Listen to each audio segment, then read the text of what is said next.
Okay, guys, welcome back. We're going to be looking at 7C, which is using matrix algebra for systems of linear equations. So the first example is really similar to the one we did in 7B. So we're going to move past this one because you guys should be able to solve this already.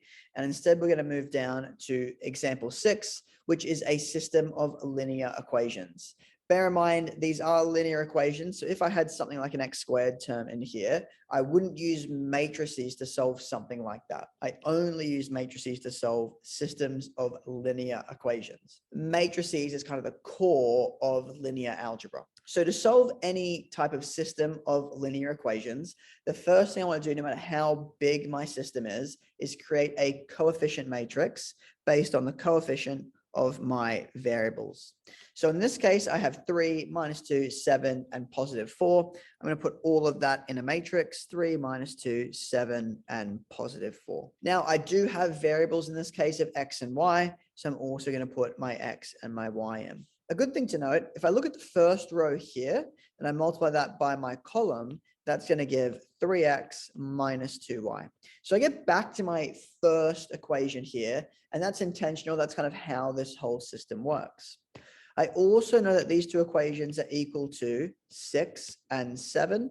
And again, if I kind of think of these in lines, 7, 4, and 7 is the answer to this system here.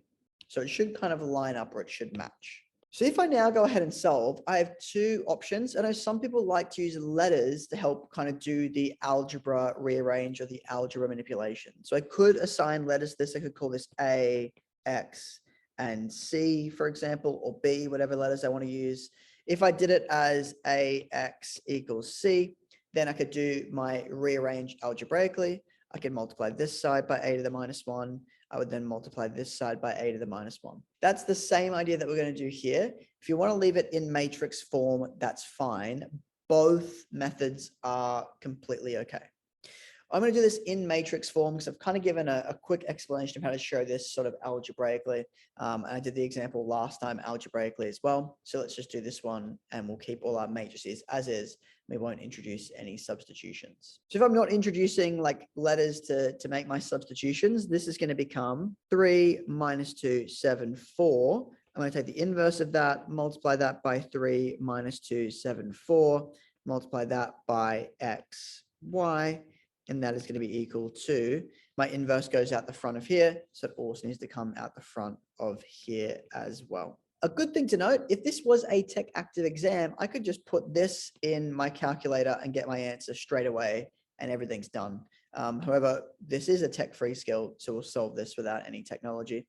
I know this part here, this part's going to equal I, which could be thought of as 1, 0, 0, 1, multiplied by xy is equal to 3 -2, 7, 4, -1, 6, and 7. And again, this part here is essentially kind of like writing 1x when it comes to algebra. The 1 isn't necessarily relevant. I can get rid of the 1 here. I can get rid of my identity matrix here. So now that I have this line, I just need to find my inverse of 3 -2, 7, 4. So that's going to equal 1 over the determinant, which is going to be 3 times 4 minus 7 times -2. Again, I'm going to swap my leading diagonal. That's going to become 4, 3.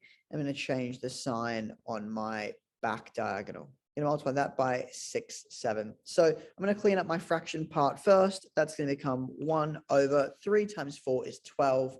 12 plus 14 is going to be 26.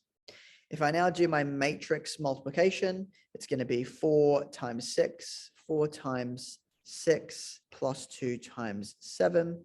That's going to be -7 times 6 plus 3 times 7. So I'm going to wind up with 1/26 outside of 38 and -21. In this example here, I don't get any value by expanding with 1/26. So I'm just going to leave that out the front. This is the most simplified form for my solution. If it wanted me to state what x and y were equal to, that would mean that x equals 38 over 26.